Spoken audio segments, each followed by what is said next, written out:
leader of a corrupt Baltimore police unit wants to get out of prison early. Wayne Jenkins, who led the gun trace task force, is currently serving a 25-year prison sentence. WJZ investigator Mike Helgren is live at federal court with Jenkins' letter to the chief judge there. Mike. Nikki, Jenkins says he's been attacked many times while in prison and that he's put his life on the line to cooperate with federal authorities, but he wants something in return, and he says he's gotten nothing so far. Yeah, sir, do you understand your rights? This is Sergeant Wayne Jenkins on the job in Northwest Baltimore in 2016.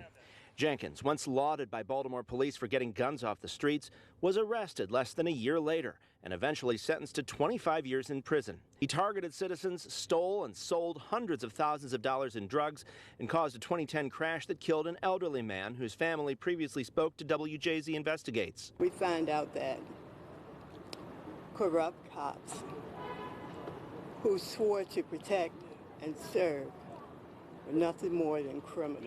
Are you going to continue to lie to me?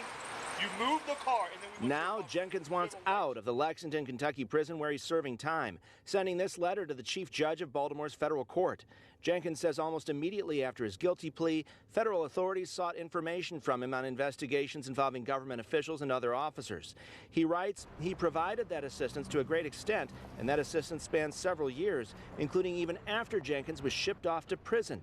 Jenkins provided this assistance under the shadow of potential harm and violence from others, particularly from other prison inmates. And the United States was well aware of this, as evidenced by its many filings under seal. You have a gun and cocaine, probably I would say 2 1/4 just by looking. Jenkins stressed to the court the implicit agreement was that he would garner some type of benefit from the U.S. for all the risk and work that he was undertaking for the benefit of the assistant U.S. attorney involved and the Department of Justice in particular. No benefit ever came. The GTTF scandal, the biggest in Baltimore police history, has cost the city almost $23 million in settlements. Jenkins alone close to $4.4 million.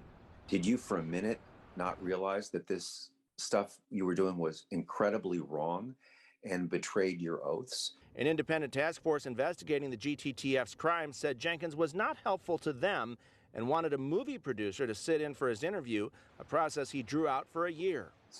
Well, here was one opportunity for them to really help everyone, including their colleagues in the police department and the public, the Baltimore community, why they did what they did, and they decided to pass on it. So you have to wonder whether they were really sorry after all. And that was Michael Bromwich who led that investigation, and he says that movie producer turned out to be an ex-cellmate of Jenkins. Now, there were 2 other GTTF members who were let out early in 2022, in part because of their cooperation with federal authorities, but they had much lighter sentences. Federal prosecutors have to respond to Jenkins' request by early next month. We're live in your corner at federal court. Mike Helgren, WJZ.